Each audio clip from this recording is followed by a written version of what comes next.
ये तो आप सभी ने देखा होगा, मेरे ख्याल से शायद ही कोई ऐसा इंसान हो जिसने ये नहीं देखा है। क्या है ये है एक फैन, टेबल फैन, जो कि मेरे ख्याल से सबके घरों में होता है। पहले तो बहुत ज्यादा कॉमन था, अब थोड़ा सा कम हो गया है, लेकिन फिर भी हम में से सबने इस फैन को जरूर देखा है ना। ये मैंने इसको कनेक्ट कर रखा है वायर से, और इसको प्लग इन कर रखा है, स्विच ऑन भी कर रखा है। अभी मैं इसको देखिए ऑन करती हूँ। अगर हम इसको ऑन करें, मैं फिलहाल यहाँ से, ये देखिए मैंने इसको ऑन करा और ये मेरा फैन बढ़िया काम कर रहा है, तुरंत चल गया। ओ माय गॉड, अभी तो बहुत सर्दियों का मौसम है और मुझे ठंड लग रही है। फैन मैं आपको क्यों दिखा रही हूँ, कई बार क्या होता है, कई बार हम लोग अपने फैन को, देखिए ये फैन जब रुकेगा तो रुकते रुकते ही रुकेगा, एकदम से स्टॉप नहीं हो जाएगा, घूमता रहेगा थोड़ी देर तक, है ना। अच्छा, कई बार क्या होता है, हम फैन ऑन करते हैं, स्विच ऑन भी कर देते हैं, उसके बाद भी हमारा फैन चलता नहीं, तो हम लोग क्या करते हैं, ऐसे करके कुछ डालते हैं और इसको ऐसे घुमाने की कोशिश करते हैं, है ना। उसके बाद जब हम स्विच ऑन करते हैं तो ये बढ़िया काम करने लग जाता है, चलने लगता है। तो आपने भी कई बार ऐसे किया होगा, किसी पेंसिल या पेन की हेल्प से ऐसे घुमा के और फैन को चलाया होगा, है ना। तो क्या करते हैं हम ये, और अगर कई बार आपका इस तरीके से फैन ना चले तो फिर आप लोग इलेक्ट्रीशियन को भी बुलाते हैं, इलेक्ट्रीशियन को दिखाते हैं, तो फिर वो क्या प्रॉब्लम कहता है, मोस्ट ऑफ द टाइम वो कहता है इसका कंडेंसर खराब है, आपको इसका कंडेंसर चेंज करना पड़ेगा। तो क्या है ये कंडेंसर, और हम ये जो घुमा रहे हैं इससे हम क्या कर रहे हैं। तो चलिए अब हम लोग बढ़ते हैं अपने टॉपिक की, करते हैं हम अपना टॉपिक। मेरे ख्याल से आपको जो मैंने अभी तक दिखाया है काफी पसंद आया होगा। तो टॉपिक में आगे बढ़ने से पहले और जानने के लिए कि क्या है ये कंडेंसर, कैसे काम करता है, एक लाइक बटन तो बनता ही है। आपको ये जानना है अगर कि कंडेंसर कैसे काम करता है, और ऐसे ही रिलेटेड टॉपिक्स जो कि मैं अपने चैनल पे अपलोड करती रहती हूँ, तो please subscribe to my channel and please like my video and share my video. हम लोग बढ़ते हैं आगे अपने टॉपिक की तरफ, जिसमें मैं आप लोग को बताऊंगी कि क्या है ये कैपेसिटर या फिर कंडेंसर, जो आप लोग काफी बार सुनते हैं कि कंडेंसर, ठीक है। बेसिकली कंडेंसर इस टाइप के होते हैं, जैसे आपने भी देखे होंगे, ऐसे छोटे से सिलेंड्रिकल टाइप के, और इसके अंदर से दो वायर्स ऐसे निकले रहते हैं, ठीक है। ऐसे आपने गोल गोल सिलेंड्रिकल कई बार देखे होंगे, इस तरीके के छोटे बड़े अलग अलग साइज में मिलते हैं, ठीक है। ट्यूबलाइट में भी लगे रहते थे, आजकल तो बहुत इलेक्ट्रॉनिक ट्यूबलाइट्स आ रही हैं, पहले ट्यूबलाइट में लगे होते थे गोल गोल, जिसको हम लोग स्टार्टर बोलते थे। ट्यूबलाइट हल्की होती थी तो उसको गोल गोल ऐसे घुमाया जाता था, फिर वो ठीक से काम करने लगती थी, है ना। तो वो क्या करता था, वो जो गोल गोल सा लगा रहता था, वो क्या करता था, जो ट्यूबलाइट ठीक से काम करती थी, या फिर फैन में ही लगा होता है कंडेंसर, तो फैन में हम हल्का सा फैन से घुमाते हैं, फैन चलने लगता है। तो क्या रीजन है इनके पीछे, चलिए देखते हैं। देखिए, जब इस तरीके का कोई कैपेसिटर ये जैसे है, तो इसको जब हम बैटरी से जोड़ते हैं, ठीक है, हम सपोज इसकी बात मान रहे हैं, हम कर रहे हैं डीसी की बात, डीसी की सप्लाई दी, मतलब अभी हमने बैटरी से जब इसे जोड़ा तो इसमें कोई भी करंट फ्लो नहीं होगा। चलिए आगे बढ़ने से पहले एक बात और जान लीजिए कि ये एक तरीके का पैसिव कंपोनेंट होता है, जिसको हिंदी में हम कहते हैं कि ये निष्क्रिय वेव होता है, जो कि हमारे इलेक्ट्रिशियन से जुड़े या परिपथों में या सर्किट्स में इसका बहुत ज्यादा रोल है, इंपॉर्टेंट, काफी इसका यूज होता है, ठीक है। तो मान लीजिए हमने कैपेसिटर को बैटरी से जोड़ा, जब बैटरी से जोड़ेंगे तो कोई करंट इसमें से फ्लो नहीं करेगा, होगा क्या, बैटरी इसको चार्ज दे देगी। इसकी जो ये दोनों प्लेटें हैं, यहाँ पे गैपिंग है, तो इन गैप के बीच में इसमें चार्ज स्टोर होने लग जाएगा, ठीक है। यहाँ पे पॉजिटिव चार्ज आ जाएगा, अंदर वाली प्लेट के बाहर नेगेटिव चार्ज आ जाएगा, ठीक है। ऐसे यहाँ पे नेगेटिव आ जाएगा और यहाँ पे पॉजिटिव चार्ज आने लग जाएगा। तो जब बैटरी चल रही है, जैसे बैटरी को आपने ऑन कर दिया, बैटरी से इसको जोड़ दिया, तो पॉजिटिव टर्मिनल से बाहर वाली प्लेट पे इस तरीके से चार्ज स्टोर हो गया, ऐसे इधर भी चार्ज स्टोर हो गया। तो दोनों प्लेटों के बीच में, मतलब दोनों प्लेटों की जो गैपिंग है, वहां पे इक्वल एंड अपोजिट चार्ज जो है वो स्टोर हो जाता है। मतलब जितना जो चार्ज इसमें स्टोर होता है, वो अभी विद्युत धारा प्रोवाइड नहीं हो रही, खाली इसमें आके इलेक्ट्रॉन स्टोर हो गए और वो इक्वल अमाउंट के होते हैं। अगर इधर की साइड पॉजिटिव चार्ज है, मान लीजिए आपका क्यू चार्ज इधर स्टोर हुआ है जो कि पॉजिटिव वाला है, तो इधर की साइड नेगेटिव का क्यू चार्ज ही स्टोर होगा। ये सबसे पहली बात है इसमें, ठीक है, कि जब हम किसी कैपेसिटर या कंडेंसर को बैटरी से जोड़ते हैं तो बैटरी उस कंडेंसर को चार्ज करती है, उसको चार्ज देती है, और चार्ज उसकी दोनों प्लेट, जो साइड में दोनों प्लेटें होती हैं, उसके प्लेटों के बीच में इक्वल अमाउंट का स्टोर हो जाता है, लेकिन दोनों प्लेट्स के सिरों पे अपोजिट चार्जेस स्टोर होते हैं। एक तरफ पॉजिटिव होगा तो दूसरी तरफ नेगेटिव चार्ज होगा। तो अगर हम ओवरऑल इस पे चार्ज करें तो ओवरऑल चार्ज जो है इसके ऊपर वो 0 होता है, क्योंकि पॉजिटिव जितना चार्ज है उतना ही नेगेटिव चार्ज है। तो कैपेसिटर के ऊपर अगर आप ओवरऑल देखें, बाहरी तौर से देखें, तो कैपेसिटर पे कोई भी चार्ज नहीं है। तो कैपेसिटर जो है इंटरनली इक्वल अमाउंट का चार्ज स्टोर करता है और अपोजिट टाइप का चार्ज स्टोर करता है। ठीक है, जब ये चार्ज इसमें स्टोर होता है तो इसके बीच में जो चार्ज स्टोर हो रहा होता है, जब अगर मान लीजिए हम इसी स्टोर्ड चार्ज को या इसी स्टोर्ड कैपेसिटर को किसी सर्किट से जोड़ दें, ठीक है, मान लीजिए उसको हम किसी प्रतिरोध से या किसी अप्लायंस में लगा हुआ है, उसको हमने सर्किट से जोड़ा, हमने एक कैपेसिटर लिया, ठीक है, इसको हमने जो है आप किसी सर्किट से जोड़ दिया, ये हमारा किसी संधारित्र है, या सॉरी ये हमारा प्रतिरोध है, रेजिस्टेंस है। तो हमारे इलेक्ट्रॉन्स जो है वो तो ऐसे करके जाएंगे नेगेटिव से पॉजिटिव, ये तो हमारे इलेक्ट्रॉन का फ्लो है, ये नेगेटिव से पॉजिटिव टर्मिनल की तरफ जाने लग जाएंगे और करंट आपका फ्लो करने लग जाएगा पॉजिटिव से नेगेटिव की तरफ। तो अपोजिट डायरेक्शन में दोनों चीजें फ्लो करती हैं। इलेक्ट्रॉन्स आपके ऐसे मूव करते हैं, करंट आपका ऐसे फ्लो करता है। तो जब हम कैपेसिटर को किसी सर्किट में कनेक्ट करते हैं तब करंट का फ्लो होना शुरू हो जाता है। करंट का फ्लो होता है आपका चार्ज कैपेसिटर की वजह से, ठीक है। आपका कैपेसिटर के अंदर जो चार्ज स्टोर हुआ है वही चार्ज कन्वर्ट करता है अपने आप को, उस चार्ज को बदल देता है वो करंट में, ठीक है। इलेक्ट्रॉन फ्लो करते हैं आपके नेगेटिव से पॉजिटिव की तरफ और करंट फ्लो करता है पॉजिटिव से नेगेटिव की तरफ। पहली बात तो ये कि जो ये चार्ज इसमें स्टोर हो रहा है, ये दोनों एंड्स पे equal and opposite charges store होते हैं, दोनों टर्मिनल्स पे। इसमें जो कैपेसिटर के अंदर प्लेटें लगी होती हैं, जैसे एक प्लेट ये हो गई, एक प्लेट ये, तो यहाँ पे चार्ज होगा, यहाँ पे चार्ज होगा।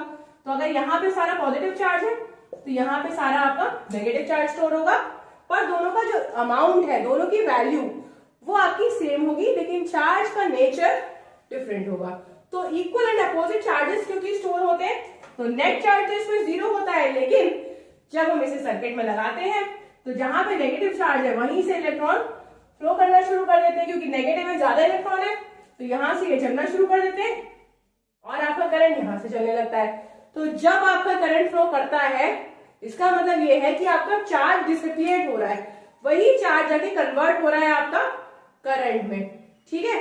तो इसका मतलब ये भी है कि कुछ एनर्जी की जरूरत है, या आप दूसरे तरीके से कह सकते हैं कि when your charge is getting dissipated या when the charge is getting converted to current, energy is released, ठीक। जब आपका चार्ज कैपेसिटर अपने चार्ज को करंट में चेंज कर रहा है तो बहुत सारी एनर्जी इसमें से रिलीज हो जाती है, ठीक है। फिर से सुनिए, एक कैपेसिटर है जिसको हमने पहले चार्ज करा बैटरी से, या आप मार्केट से परचेज करते हैं तो you are getting a charge capacitor, उसमें आपका पूरी तरीके से चार्ज भरा हुआ है। वो चार्ज जब आप उसे सर्किट में लगाते हैं, कनेक्ट करते हैं, तब आपका उसका charge it gets convert to the current and that charge is getting dissipated. वो चार्ज आपका डिसिपिएट होता रहता है, लॉस होता रहता है और करंट उससे जनरेट होता रहता है। तो एक एनर्जी का बर्स्ट उसमें से रिलीज होता है, lot of energy is release, और उसी बर्स्ट की वजह से ये आपके सर्किट को या उस अप्लायंस को बेसिक टॉर्क प्रोवाइड करता है, so that that appliance can work properly. इस टॉर्क की वजह से वो फैन गोल गोल मूवमेंट शुरू कर देता है, या कूलर में भी लगा होता है ये कंडेंसर, ठीक है। बहुत सारी अप्लायंसेज हैं हमारी जहां पे कंडेंसर्स का यूज होता है, तो वहां पे जनरली उस पर्टिकुलर चीज को अगर मूव करना है या रोटेट करना है, टॉर्क की जरूरत होती है। टॉर्क का मतलब क्या होता है? डिफ्लेक्ट करना। तो ये एनर्जी जो रिलीज होती है ये इसको टॉर्क प्रोवाइड करती है और तब वो चीज अपने हिसाब से काम करना शुरू कर देती है। तो आई होप इतना क्लियर है आप लोग को कि कंडेंसर की इतनी इंपॉर्टेंस क्यों है हमारे इलेक्ट्रिकल अप्लायंसेस में, for getting that particular torque. और वो टॉर्क हमें मिलता है जब एनर्जी रिलीज होती है। वो एनर्जी कैसे रिलीज होती है? जब उसका चार्ज डिसिपिएट हो जाता है और करंट रिलीज होता है। तो ये होता है हमारा capacitor. Capacitor equal amount of charge store करता है दोनों प्लेटों के बीच में, तो ओवरऑल उसमें चार्ज 0 होता है, लेकिन उसकी दोनों प्लेटों के बीच में इक्वल चार्ज होता है, लेकिन अपोजिट नेचर का चार्ज होता है। यहां तक आप सबको क्लियर है? कैपेसिटर्स प्रॉपर्टी, पहले हम लोग ये देखते हैं कि कैपेसिटर का ये क्या है, ये एक तरीके का सिंबल है।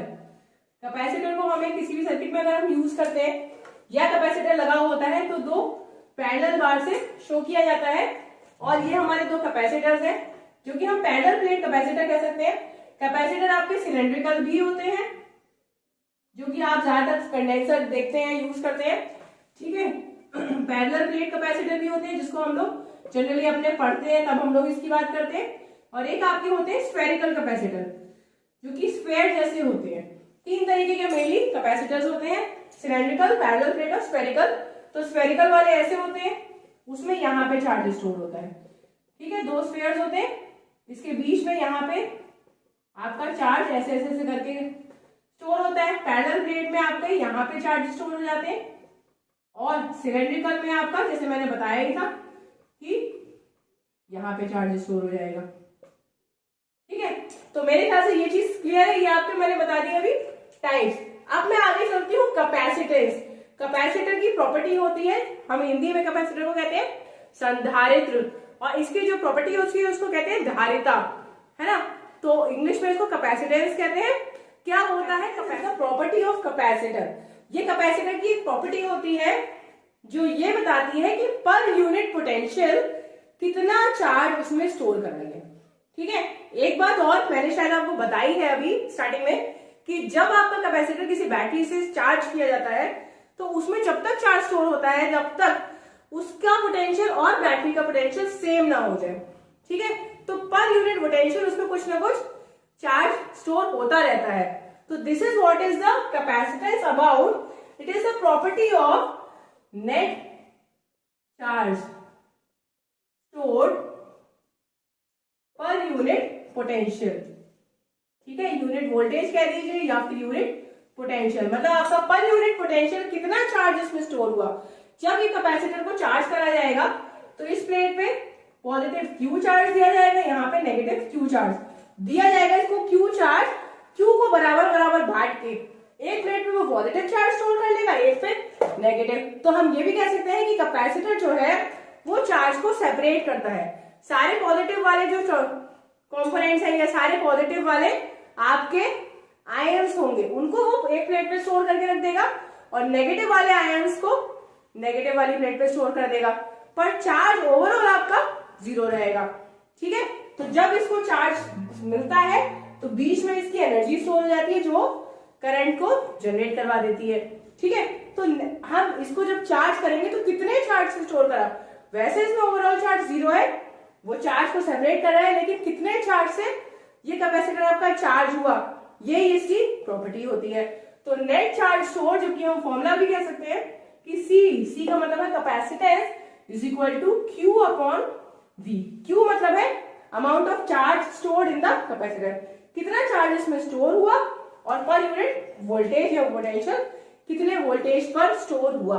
तो ये इसकी प्रॉपर्टी है जो कि बहुत इंपॉर्टेंट है, और बहुत सारी जगह सेंसर्स में, आपके एलवीडीटी में बहुत सारे इलेक्ट्रॉनिक कंपोनेंट्स हैं या इलेक्ट्रॉनिक मशीन्स हैं जिसमें इसकी प्रॉपर्टी पे ही बहुत ज्यादा काम चल रहा है। कैपेसिटर का चार्ज का जो उसमें चार्ज स्टोर हो रहा है, उस चार्ज में बहुत सारे इंपॉर्टेंट से अप्लायंसेस वर्क करते हैं। तो हम लोग ये देख रहे हैं कि सी जो है वो हमारा Q बाय V, ठीक है। अब हम इसमें एक बात और जान लें कि इसके अंदर जो है हमारा एक चीज भरी होती है जिसको हम कहते हैं डाइइलेक्ट्रिक, ठीक है। ये जो दोनों प्लेटें होती हैं इनको इंसुलेट करने के लिए कि पॉजिटिव का चार्ज यहीं रहे, नेगेटिव का चार्ज यहाँ रहे, मिक्स ना हो, इनके बीच में कोई बॉन्ड ना बने, कोवेलेंट बॉन्ड जो ये बनाते हैं उसको सेपरेट करने के लिए इसके अंदर मटेरियल फिल कर दिया जाता है जो कि हमारा इंसुलेटिंग नेचर का होता है। इसको कहते हैं डाइइलेक्ट्रिक। जब ये फिल हो जाता है तो आपका चार्ज और ज्यादा अच्छे से इसमें स्टोर हो जाता है और ज्यादा अमाउंट का। देखिए अगर हम कैपेसिटर्स को कंबाइन करते हैं तो हम दो तरीके से कर सकते हैं, सीरीज में या पैरेलल में। जैसे हम लोग रेजिस्टर्स को कंबाइन करते थे वैसे ही हम कैपेसिटर्स को भी कंबाइन कर सकते हैं। तो जब कोई चीज सीरीज में जुड़ती है तो अपोजिट चार्जेस कंबाइन हो जाते हैं। प्लस को माइनस से जोड़ेंगे, माइनस को प्लस से। अगर ऐसे कॉम्बिनेशन किया है मतलब आपने सीरीज में कॉम्बिनेशन किया है, ठीक है। तो जब हमने इसको सीरीज में जोड़ा तो इसका है C1 कैपेसिटेंस, C2, C3 और C4, ऐसा इसका कैपेसिटेंस गिवन होगा या आपको फाइंड आउट करना होगा, ठीक है। और ये है इसका वोल्टेज या फिर बैटरी का V वोल्टेज है। तो अब आप देखिए जब सीरीज में कोई भी सर्किट में कई सारे अप्लायंसेस लगे होते हैं तब इसका जो वोल्टेज है वो डिवाइड हो जाता है अलग अलग अप्लायंस के हिसाब से। यहाँ पे हो जाएगा V1, यहाँ हो जाएगा V2, V3 और V4। पूरा टोटल तो V1 होगा, V होगा, लेकिन ये V आपका डिस्ट्रीब्यूट होगा सीरीज के हर अलग अलग अप्लायंस को अलग अलग वोल्टेज। सीरीज में आपका वोल्टेज डिवाइड हो जाता है और पैरेलल में करंट डिवाइड हो जाता है, ठीक है। आप और देखिए C जो है वो होता है Q अपॉन V। कैपेसिटेंस की अभी प्रॉपर्टी बताई, कैपेसिटेंस की प्रॉपर्टी होती है charge store divide by unit voltage. तो टोटल कैपेसिटेंस कितना होगा, टोटल कितना होगा, ये तो मैंने आपको बता दिया कि वोल्टेज आपका पूरा ये है, हमें कैपेसिटेंस नहीं पता। तो हम इस फॉर्मूले से V is equal to Q upon C लिख लें, ठीक है। V is equal to Q upon C लिख लें और यहाँ पे जैसे टोटल वोल्टेज निकाला है तो वैसे आप क्या करिए, यहाँ पे लिखिए Q upon C total, total charge जो स्टोर होगा, ठीक है, और टोटल कैपेसिटेंस उसके हिसाब से आपका वोल्टेज होगा ये टोटल। अब इसका हो जाएगा Q1 upon C1 plus Q2 upon C2 plus Q3 upon C3 plus Q4 upon C4। ये कैसे लिखा, इस कैपेसिटेंस का चार्ज होगा Q1 और V1 वोल्टेज इसको मिल रहा है तो इसमें C1 कैपेसिटेंस आ जाएगा। वैसे C2 वाले में Q2 चार्ज स्टोर होगा V2 वोल्टेज के लिए, तो इसमें आ जाएगा आपका C2 capacitance and so on. तो हर चीज के पीछे कुछ ना कुछ लॉजिक होता है। आप किसी भी चीज को कैसे भी नहीं कंबाइन कर सकते कि रेजिस्टेंस को आपने ऐसे R1 R2 जोड़ दिया तो कैपेसिटेंस भी आप जोड़ दें, ना बेटा, ऐसा बिल्कुल भी नहीं होता। आप लोग को बिल्कुल ध्यान रखना है कि जो रेजिस्टेंस का कॉम्बिनेशन है उसका जस्ट अपोजिट होता है कैपेसिटेंस का कॉम्बिनेशन। वहां पे जो सीरीज होता था यहाँ पे वो होता है पैरेलल, और वहां पे जो पैरेलल होता था वो हो गया यहाँ पे सीरीज। तो कैपेसिटर का नेचर जो है वो रेजिस्टेंस के नेचर के डिफरेंट है।